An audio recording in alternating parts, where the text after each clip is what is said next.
Praise the Lord. आप सबको जय मसीह की। मैं परमेश्वर का धन्यवाद देता हूं आज की सुबह दिखाने के लिए। एक और दिन परमेश्वर ने हम सबके जीवन में जोड़ दिया। हम परमेश्वर को कोटि कोटि धन्यवाद दें। एक नया संदेश लेकर मैं पास्टर राज मैसी आपके सम्मुख उपस्थित हूं और आप देख रहे हैं मेरा यूट्यूब चैनल जिसका नाम है ब्रदर राज मैसी। मैं आपसे निवेदन करता हूं मेरे इन चैनल्स को सब्सक्राइब करें, बेल आइकन को दबाएं ताकि नोटिफिकेशन आपके पास पहुंचे। नया वीडियो, नई जानकारी बिना व्यवधान, बिना रुकावट आपके पास पहुंच जाए। मेरे वीडियोस को लाइक कीजिए और शेयर कीजिए और कमेंट्स बॉक्स में आकर मुझसे ज़रूर बातचीत कीजिए। Praise the Lord. आज का संदेश है वचन के विषय में। बहुत बार क्या होता है कि हम वचन को पढ़ते ही नहीं हैं।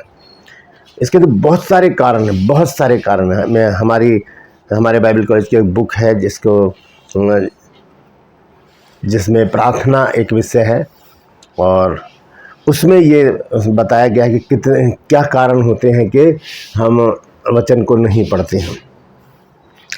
तो लेकिन 4 ऐसे बड़े कारण हैं जो विश्वासी को भी दूर कर देते हैं परमेश्वर के वचन से।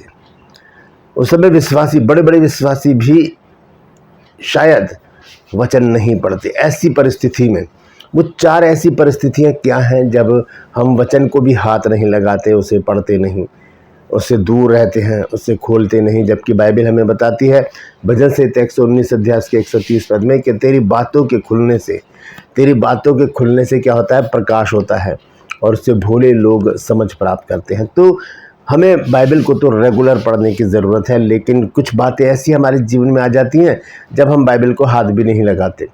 ये 4 बातें क्या है, इसी को आज जानेंगे। बहुत महत्वपूर्ण संदेश है। हम ये भी जानेंगे कि इन 4 बातों से बचकर हम कैसे बाइबल को पढ़ें। तो बने रहिए मेरे साथ, पूरा संदेश सुनिए और इसे शेयर कीजिए ताकि और भी लोग इन बातों को जानें और इन 4 बातों से बचें ताकि बाइबल पढ़ना जारी रहे। Praise the Lord. आइए एक छोटी सी प्रार्थना करते हैं, उसके बाद वचन में चलेंगे।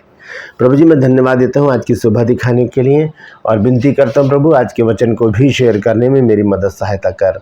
मेरे होठों को, मेरे दिल दिमाग को छूकर ब्लेस कर। मेरी आत्मा, मेरा शरीर तेरे ही कब्जे में रहे ताकि बोलने वाला मनुष्य नहीं बल्कि तेरा आत्मा हो। जो भी गूढ़ भेद की बातें आज के वचन में छिपी हैं प्रभु, वो हम पे प्रकट करना ताकि हम उन बातों को जानें और उसी के अनुसार अपने जीवनों को व्यतीत करने वाले बन सकें। जितने भी लोग इस वचन को देख रहे हैं, सुन रहे हैं, उन सब पर मैं तेरी आशीष बोलता हूँ। हर एक को आशीषित कर। हर एक की रोग, बीमारी, चिंता, परेशानी, दुख, तकलीफ़ें, लड़ाई झगड़े, मनमुटाव, बांझपन, कर्जा, नशा, बेरोजगारी, कमी घटिया, बुरी बीमारी, तलाक की समस्याएं हर एक घर से दूर कर दे प्रभु जी। बहुत से लोग खो गए हैं, उन्हें भी अपनी निगरानी में वापस लेकर आ प्रभु जी। कल एक बहन ने कहा था कि उनके पति नशा करते हैं और भी ऐसी बहुत सी बहनें हैं जो नशा करती हैं प्रभु जी। मैं उनके लिए विनती करता हूँ प्रभु जी, उनके जो हस्बैंड हैं प्रभु, उनके सरों के ऊपर अपना हाथ रख और नशे की दुष्टात्माओं को उनके शरीर से दूर कर दे प्रभु, ताकि उस घर में आनंद आए, खुशहाली आए, आशीषें आए, बरकतें आए और तेरा प्रेम उस घर में पाया जा सके। धन्यवाद देता हूँ प्रभु, तूने मेरी प्रार्थना को सुन लिया। प्रभु यीशु नासरी के नाम से मांगते हैं, आमीन। Praise the Lord. तो आइए आज के संदेश को शुरू करेंगे। संदेश है वचन पढ़ने से रोकती ये 4 बातें। वचन पढ़ने से रोकती ये 4 बातें। तो हम वचन जो है हमारे लिए क्या है? रोज की रोटी है। जब प्रभु यीशु मसीह ने जब अपने चेलों को प्रार्थना करनी सिखाई और उनसे कहा कि इस रीति से प्रार्थना किया करो, तब प्रभु यीशु मसीह ने कहा कि हे हमारे पिता, तू जो स्वर्ग में है, तेरा नाम पवित्र माना जाए, तेरा राज्य है, तेरी इच्छा जैसे स्वर्ग में पूरी होती है पृथ्वी पर भी हो। हमारे दिन भर की रोटी आज हमें दे। तो दिन भर की रोटी क्या है? ये वचन है। और जब हम वचन को पढ़ते हैं तो ये वचन हमें बहुत सारी समस्याओं से दूर करता है, परेशानियों से दूर करता है, हमें नया रास्ता दिखाता है, नया जीवन देता है, नई सोच देता है, नई जुबान देता है, नई दृष्टि देता है। ये वचन ऐसी सामर्थ्य रखता है। तो इस वचन को जब हम नहीं पढ़ते तब ऐसा नहीं लगता कि आज कुछ रह गया, कुछ खाली खाली सा लगता है। आज वचन नहीं पढ़ा, बाइबल नहीं पढ़ी, कुछ काम रह गया बहुत बड़ा। और जब वचन को पढ़ लेते हैं उसके बाद बड़ी संतुष्टि मिलती है, एक आत्मिक संतुष्टि हमारे मन में आ जाती है। लेकिन कुछ बातें ऐसी आ जाती हैं जब हम वचन को नहीं पढ़ते। 4 बातें क्या है मैं पहले बता देता हूँ, फिर हम विस्तार से देखेंगे उसको, है ना। तो यहाँ सबसे पहली बात है हमारी चिंताएं। बहुत सारी चिंताओं से हम घिर जाते हैं जब तब हम वचन को हाथ भी नहीं लगाते। हम चिंताओं से पार पाने के लिए, चिंताओं को दूर करने के लिए, चिंताओं को का सल्यूशन निकालने के लिए लग जाते हैं और बाइबल नहीं पढ़ते। पहला। दूसरी, व्यस्तता। बहुत बिजी हो हमारी लाइफ, बहुत व्यस्त हैं हम अपने कामों में, घर में, बच्चों में, रिश्तेदारों में, दोस्तों में, ऑफिस में, बहुत जगह, बहुत सारी ऐसी जगह होती है जहाँ हम बिजी रहते हैं और व्यस्त रहते हैं, और हमारे पास बाइबल पढ़ने का समय नहीं रहता। जब हम बेड पर जाते सोने के लिए, अरे यार आज तो बाइबल ही नहीं पढ़ी, तब हमें याद आता है। तब तक तो बहुत देर हो चुकी होती है, हमें पूरा दिन होता है हमारे पास कि हम बाइबल को पढ़ें। और अब आजकल तो फ़ोन में भी बाइबल है, हम उससे भी पढ़ सकते हैं, चाहे मेट्रो में हो, चाहे कार में हो, चाहे हम पार्क में बैठे हों, कहीं पर भी हो, हम बाइबल पढ़ सकते हैं। तो ये व्यस्तता हमें क्या कर देती है, वचन को पढ़ने से रोक देती है। तीसरी चीज़ है बीमारी। जब हम बीमारी में पड़े होते हैं तब हम असहाय रहते हैं, लोग हमें देखने आते हैं, या हम हॉस्पिटल में भी होते हैं तो हम सोचते हैं कि लोग हमारे लिए प्रार्थना करें और हाँ वचन पढ़ के हमें सुनाए, जबकि वचन हमको खुद पढ़ने की ज़रूरत है। बीमारी में भी बहुत से लोग बाइबल नहीं पढ़ते। बहुत से लोग पढ़ते हैं, मैं सभी को नहीं कह रहा, लेकिन बहुत से लोग हैं जो बीमारी में बाइबल को अलग रख देते हैं। चौथी बात है आलस। हमारा आलस, अरे कल पढ़ लेंगे, शाम को पढ़ लेंगे, शाम निकल गई, दूसरा दिन आ गया, कोई बात नहीं, परमेश्वर नाराज़ हो जाएगा, कोई बात नहीं, हम माफ़ी मांग लेंगे परमेश्वर से। और ऐसे करते करते बहुत सारे दिन गुजर जाते हैं। लेकिन बाइबल का पढ़ना बहुत ज़रूरी है, क्योंकि यदि हम बाइबल नहीं पढ़ेंगे तो हम इसकी बातों को कैसे जानेंगे, क्योंकि वचन के द्वारा ही परमेश्वर हमसे बातचीत करता है। तो सबसे पहली बात क्या, चिंता के विषय में प्रभु यीशु मसीह क्या कहते हैं, आइए देखेंगे। मत्ती रचित सुसमाचार 6 अध्याय 24 से पढ़ूंगा मैं, 25 आयत से 34 आयत तक। यहाँ पर चिंता के बारे में प्रभु यीशु मसीह ने बताया है। Matthew chapter 6 verse 24 to 34, 25 to 34 लिखा है, इसलिए मैं तुमसे कहता हूं कि अपने प्राण के लिए यह चिंता ना करना कि हम क्या खाएंगे और क्या पिएंगे, और ना अपने शरीर के लिए कि क्या पहनेंगे। क्या प्राण भोजन से और शरीर वस्त्र से बढ़कर नहीं? आकाश के पक्षियों को देखो, वे ना बोते हैं, ना काटते हैं और ना खत्तों में बटोरते हैं, तो भी तुम्हारा स्वर्गीय पिता उनको खिलाता है। क्या तुम इनसे अधिक मूल्य नहीं रखते? तुम्हें कौन है जो चिंता करके अपनी अवस्था में एक घड़ी भी बढ़ा सकता है? और आगे बहुत सारी बातें लिखी हैं चिंता के बारे में। यहाँ लिखा है, तुम्हें कौन है जो अपनी अवस्था में, अपनी आयु में एक घड़ी भी बढ़ा सकते चिंता करके? ऐसा है ही नहीं। यीशु मसीह साफ करें यहाँ पे, ऐसा नहीं है। चिंता करके हम कुछ भी हासिल नहीं कर सकते। चिंता करने से कोई भी समस्याएं हल नहीं होती। इसीलिए पतरस ने इसका जवाब दिया है। पहला पतरस 5 अध्याय और उसके 7 पद में, फर्स्ट पीटर चैप्टर 5 वर्स 7 लिखा है, अपनी सारी चिंता उसी पर डाल दो क्योंकि उसे तुम्हारा ध्यान है। उसी पर डाल दो, इस पर जोर दिया गया है।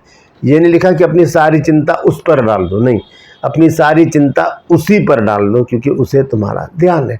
वो हमारा ध्यान रखते हैं। जैसे एक संसारिक माता पिता अपने बच्चों का ध्यान रखते हैं, वैसे हमारा स्वर्गीय पिता है, वो हमारी एक एक बात की, एक एक चिंता का ध्यान रखता है, एक एक बात का ध्यान रखता है और हमारी चिंताओं को दूर कर देता है। भजन संहिता 94 वर्स 19 लिखा है, जब मेरे मन में बहुत सी चिंताएं होती हैं तब हे यहोवा तेरे दिए हुए सुख से मुझे शांति होती है।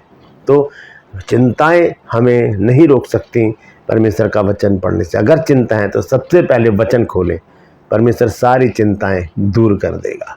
Praise the Lord. दूसरी बात है व्यस्तता। अब यीशु मसीह ने इसके विषय में एक दृष्टांत कहा था, आइए उसे देखेंगे। लूका रचित सुसमाचार है और उसका 14 अध्याय,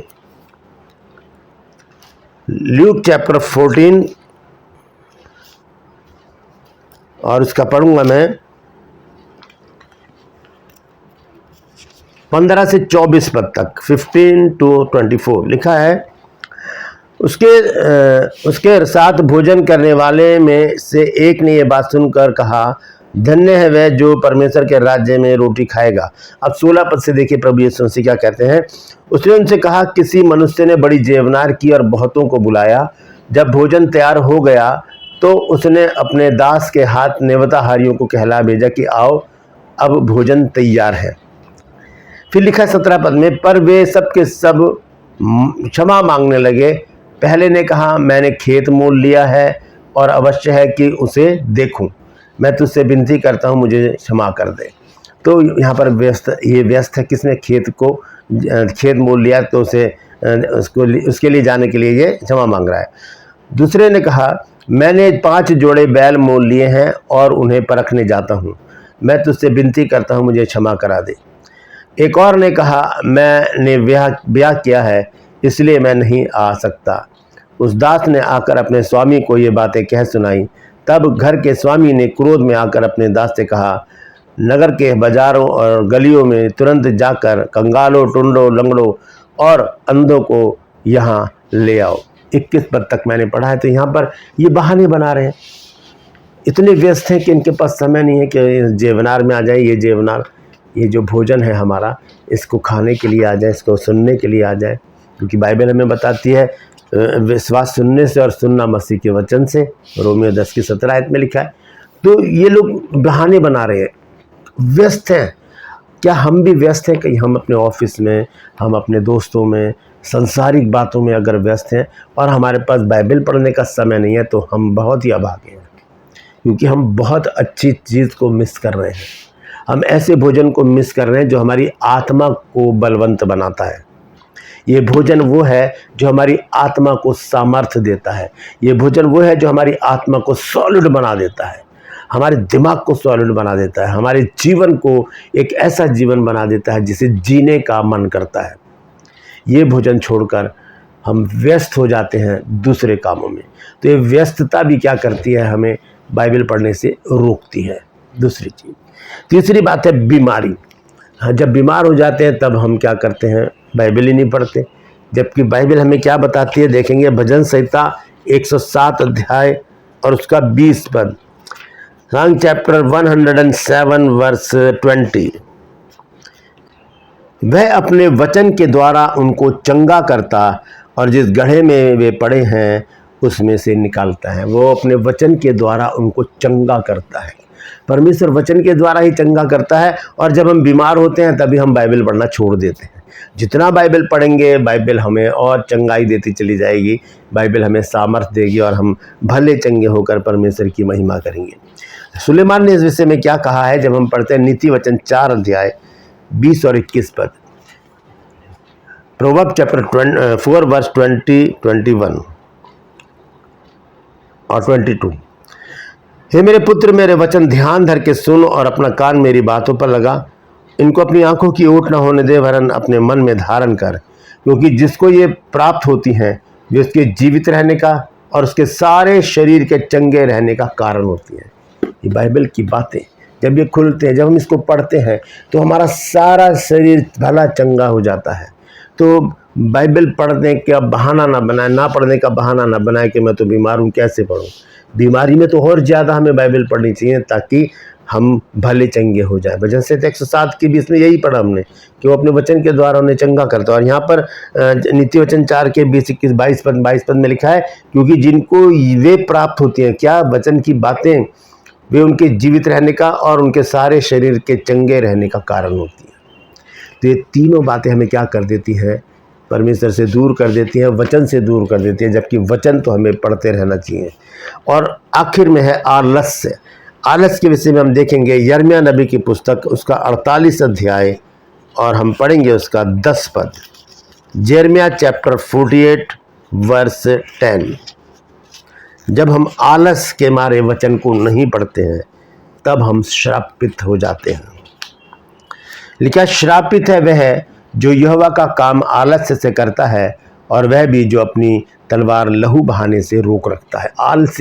आलसियों के विषय में लिखा है कि श्रापित है वो जो परमेश्वर का काम क्या है, लोगों को वचन सुनाना, खुद भी पढ़ना, पहले हम पढ़े फिर लोगों को भी सुनाएं, उनके जीवन में वचन काम करेगा और उनका जीवन बदलेगा, बीमारियां दूर होंगी, समस्याएं दूर होंगी।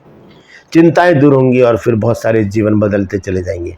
तो श्रापित हो जाते हैं उस समय जब हम बाइबल नहीं पढ़ते आलस्य के कारण।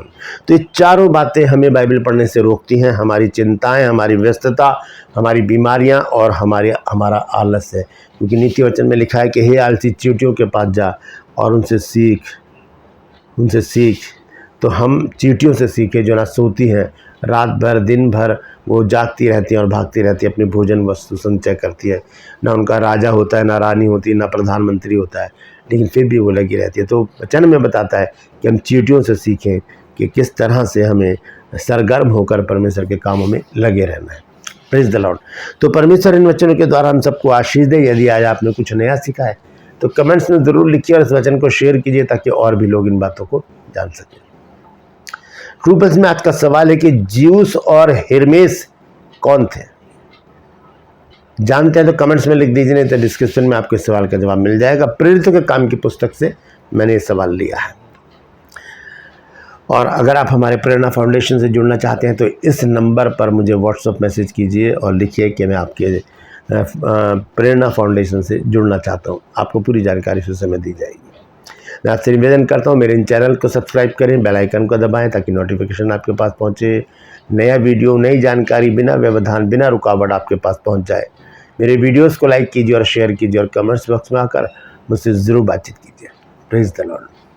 आज के लिए बस इतना ही। फिर मिलूंगा एक नए संदेश के साथ, एक नया वीडियो लेकर। तब तक के लिए मुझे इजाज़त दीजिए, लेकिन अपना और अपनों का ख्याल रखिए और इन चारों बातों से बचिए जो हमें बाइबल पढ़ने से रोकती हैं।